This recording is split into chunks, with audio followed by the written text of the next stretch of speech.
El debate Sí. es dependencia jerárquica y unidad de aplicación. No, perfecto, pues yo no me puse con los principios, yo no me metí con los principios. Yo digo que cómo lo vivo yo, ¿no? Puede cambiarlo porque no está organizado como debe estar, porque en la política de la Constitución... Sí, pero doctora, le explico, yo no voy a hacer un tema funcional ni de política de función, ¿no? Sí, pero yo no voy a discutir eso, yo lo que digo es esto. Más allá que eso lo podemos hablar, y nunca fui un soldadito, más allá que respeto que estoy en un cuerpo vertical y jerárquico, pero no soy un soldadito.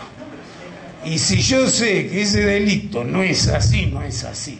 Obviamente, acá lo que estoy planteando es el tema de qué importante es la investigación que aún manda a desplazar al fiscal de juicio cuando no está de acuerdo con lo fáctico, cómo se enuncia. Doctor, de nuevo le digo, ¿por qué se ve en ese problema? ¿Por qué no está bien organizado? Porque el fiscal, usted dijo recién, donde se produce la prueba no se produce en la investigación, se recolecta evidencia. La prueba la produce el fiscal de cámara en el juicio. Entonces, usted se ve todo... A ver, sí. Yo lo que hago en realidad, más allá de todo eso, es ofrecer la prueba que recabó otro. Pero al margen de la prueba, yo no estoy hablando más allá de la prueba, no me metí hasta ahora. No me metí yo, no lo he metido a los jueces. No, yo estoy hablando del hecho fáctico, de mi acusación, mi querida acusación. Después la voy a probar o no. Pero hasta ahora estoy diciendo qué problemas se me plantearon a mí en mi intervención. Y esto hace a la importancia, más allá de las pruebas. Yo nunca hablé de las pruebas. Simplemente hablé de que ese relato, al menos de esa forma, no podía prosperar en mi acusación. Obviamente yo quedo desplazado porque tiene que venir a sustituirme el fiscal que hizo ese enunciado. Pero fíjese, hasta ahora yo estoy hablando de enunciados. Más allá que lo pueda probar o no, eso es otra historia. Eso es otra historia. Hasta ahora hablo de enunciado. Y qué importante es el sello que me ponen en la requisitoria fiscal. Qué importante. Vos me ibas a hablar hace un rato. Sí, disculpe la interrupción. No, hablé. La impronta de la subjetividad dentro de lo que es la proyección de la acusación dentro del plenario, particularmente con el prejuicio de tipicidad con que viene ya de la etapa instructoria. Usted dice que lo que se imputa son hechos, la calificación uno puede llegar a discrepar y eso lo sostienen diversos autores, pero lo cierto es que la práctica, la mayoría de las imputaciones vienen bajo el signo de tipicidad, se describe a través del verbo Te típico. puedo contar una vez lo que me pasó. Te puedo contar una experiencia. Utilizan el verbo típico para describir la conducta, si no, Sí. sería un cuento como usted decía. No, está bien. Es una usanza del elemento fáctico. Pero te cuento que me pasó una vuelta en un homicidio calificado doblemente calificado. Confiesa, dice, sí, acepto. Entonces el tribunal le dice, oiga, mire el hecho como está relatado. Sí, fuimos nosotros, nos fuimos. Entonces yo, viste, contento, digo, bueno, listo. Había cerca de, no sé, 40, la barra brava de Villa Cuba era, viste, los testigos, 40 y pico de testigos. Digo, bueno, acá no hace falta, relevo de testigos. Ahora bien, cuando llega el momento del alegato, yo alego por lo que venía, que era un hecho calificado, de homicidio calificado. Y la calificación muta, cambia a homicidio simple. El tribunal cambia a homicidio simple, porque estima que no estaban probadas las calificantes. Ahora bien, al margen de eso, vos me decís, ¿pero qué pasa? No, bueno, acá está el tema. Vos lo que imputás siempre, hecho. Pero ¿cómo La calificación puede variar hasta el final. Que le dé una plataforma lo suficientemente amplia para que el juez termine condenando, por ejemplo, por la figura simple, y usted pueda acusar por la doble agravante, cuando tal vez el fiscal de instrucción tiene casado con la calificación, otra calificación diversa, y ya imprimió esa subjetividad a la investigación. Toda investigación parte de no, bueno. Bueno, acá está el tema. La investigación de los hechos dice que no solamente hechos, no, bueno. modo, tiempo, lugar y calificación. Déjame. Ahí está el tema. Estamos siempre hablando de hecho, nadie habló de prueba.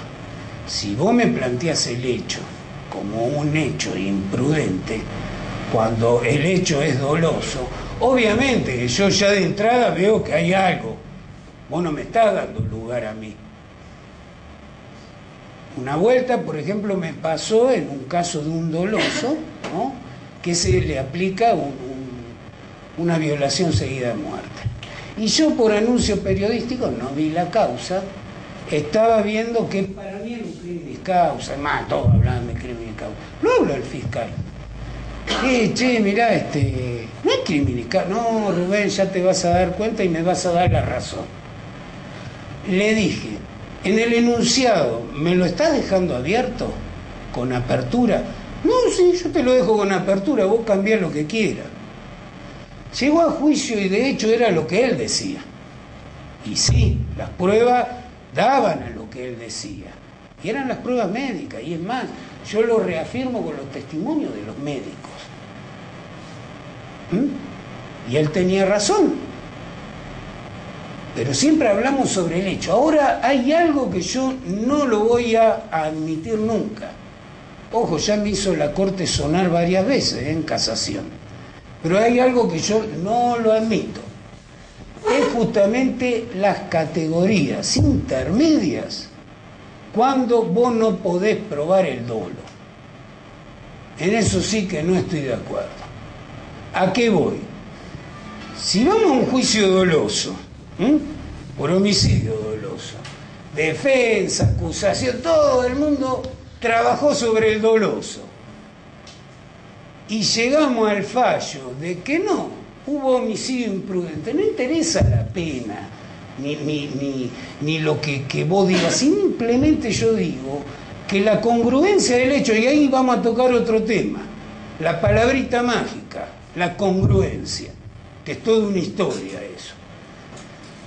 Para esa cuestión, las construcciones son distintas. Construir un imprudente y construir un doloso son totalmente disímiles. Y eso no lo podés salvar vos con el enunciado. No, fui a casación, obviamente, me hicieron sonar en la Corte, pero sigo pensando igual. Entonces vos me decís, ¿cuál es la solución? La solución para mí es simple. Si vos no podés probar el dolo, no necesariamente tuviste que probar una imprudencia, sobre todo cuando ninguna de las partes habló de la imprudencia. Nadie.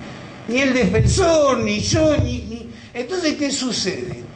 Hay un elemento que vos tirás a la cancha que nadie tuvo oportunidad. Y a mí, ojo, acá sí me avala algo mucho más importante que... No digo mucho más importante que los principios del ministerio. Yo los acepto, los principios, estoy de acuerdo.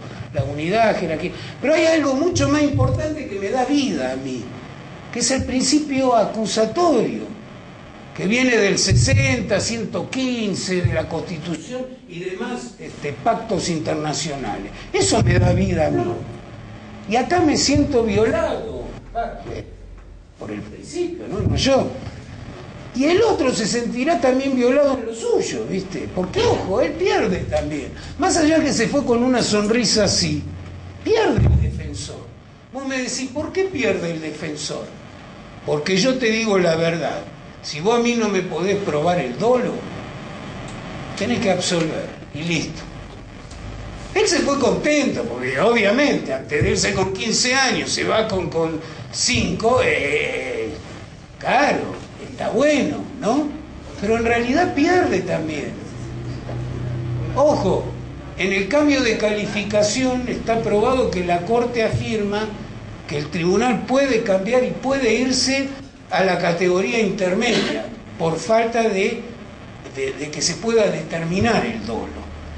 Pero yo lo que digo es esto: ¿qué tan congruente es una estructura, una edificación imprudente a una edificación dolosa?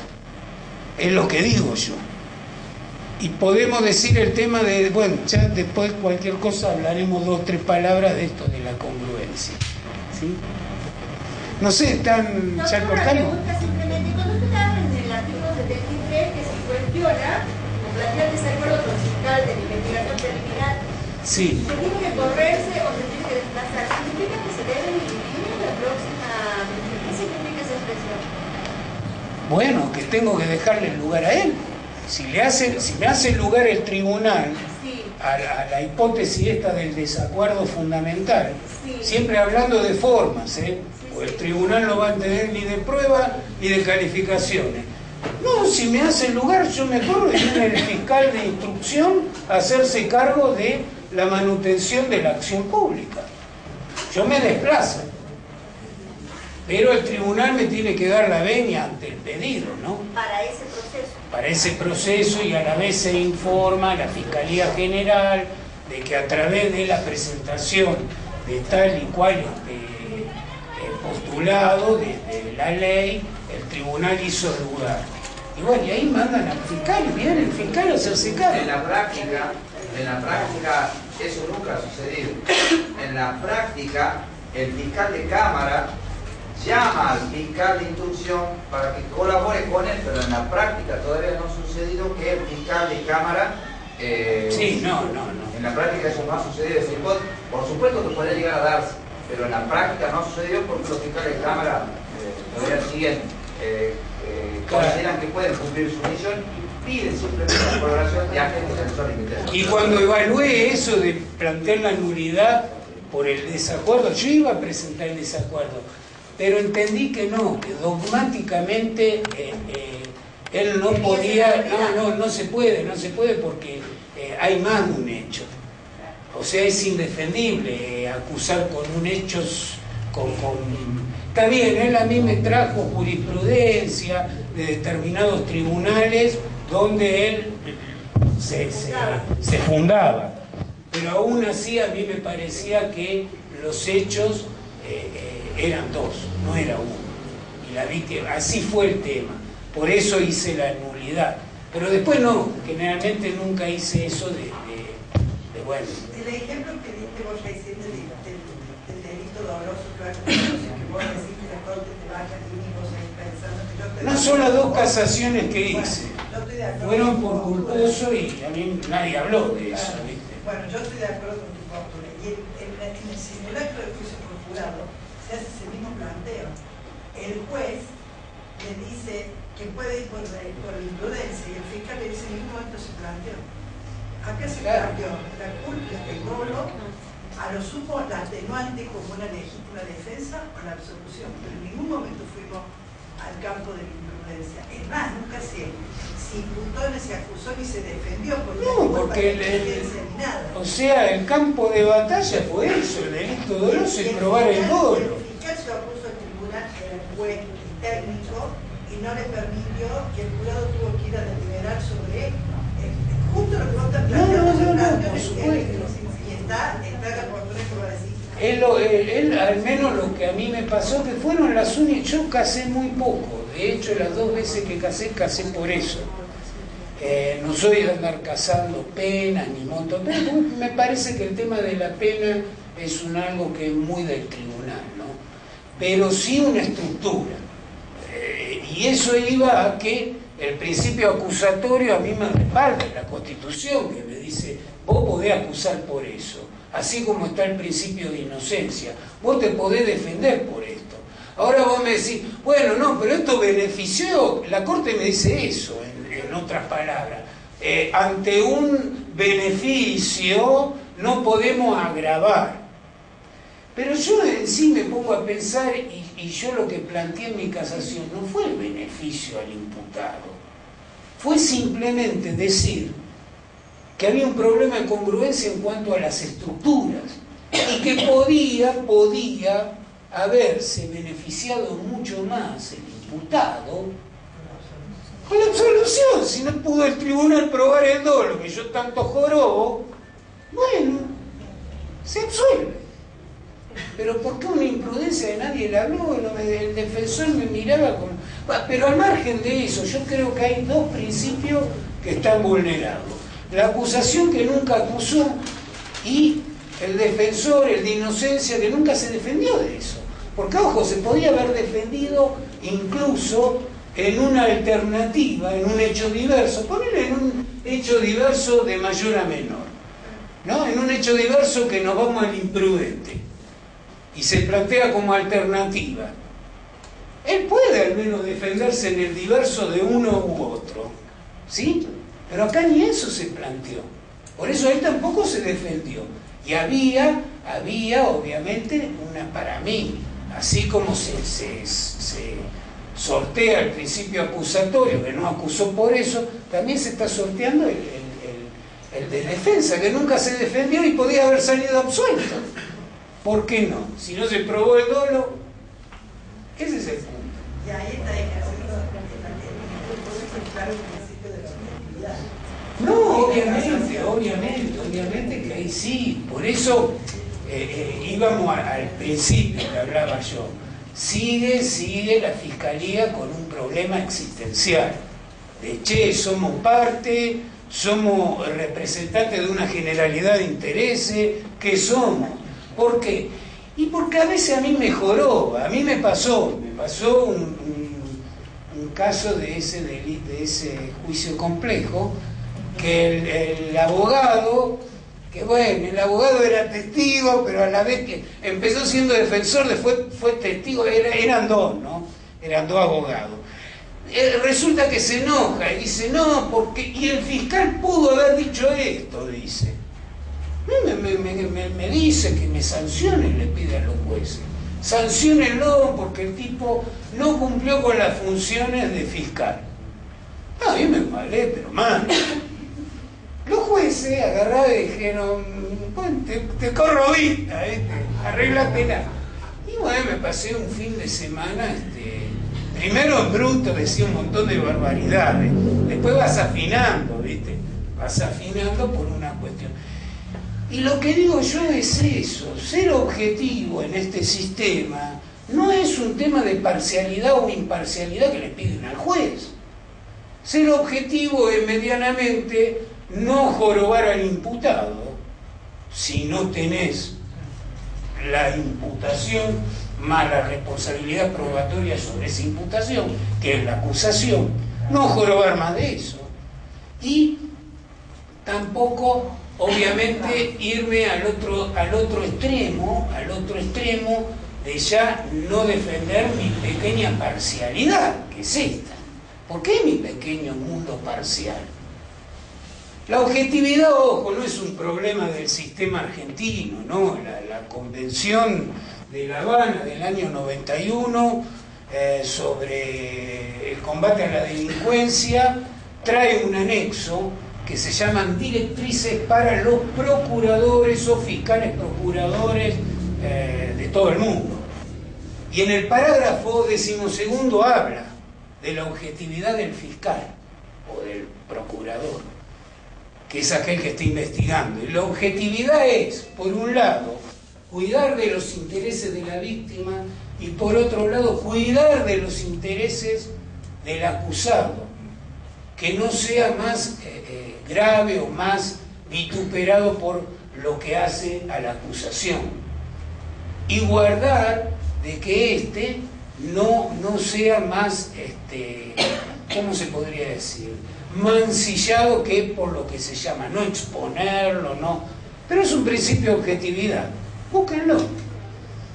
En el año 91, en La Habana, la Convención contra el Delito y todo eso de que se hace anualmente, pero ojo, es de la OEA, tiene fuerza internacional esa directriz. Pero para mí es un problema si te pones a ver, porque con esto de la objetividad, claro, el defensor cuando tiene algún problema y él te trata como un cuarto juez, entonces vos le explicás, no, pará, yo no soy un juez. Si después de todo fue el juez que te dijo, bueno, si hay dos abogados defensores y vos estás jorobando que querés ser testigo, bueno, vos vas de testigo y dejás la defensa. ¿no? El tipo quería ser defensor, testigo, perito, y también quería ser, no sé, fiscal, qué sé yo. Doctor, esto de cuidar los intereses del acusado se vincula con ese concepto del exceso de punición. ¿Lo qué? Con el concepto de exceso de punición en la parte penal. No, esto que estoy hablando yo ahora, no, lo que estoy hablando yo ahora es que a mí me conviene, me es más práctico y me genera menos responsabilidad probatoria el tema de ser objetivo, porque el tema de ser objetivo me condiciona un montón de cuestiones, desde el contralor del proceso a cuidar de los intereses del imputado. Porque, ojo, si al imputado le están violentando alguna garantía constitucional, tengo que salir yo. Entonces prefiero un adversarial donde yo soy parte, yo voy por la acusación y, ojo, si tengo para acusar, acuso, y si no, no acuso. Es simple.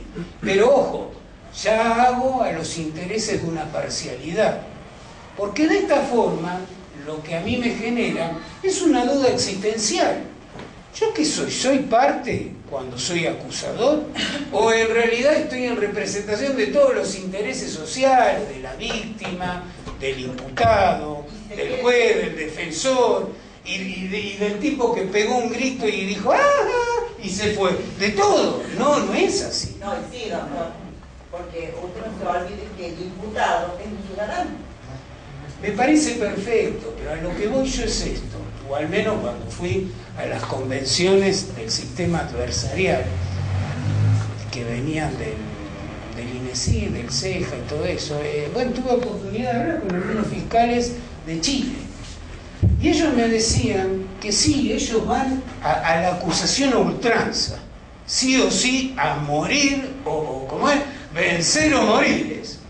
Pero ojo, el 100% de los conflictos sociales vos vas a juicio con un 5%.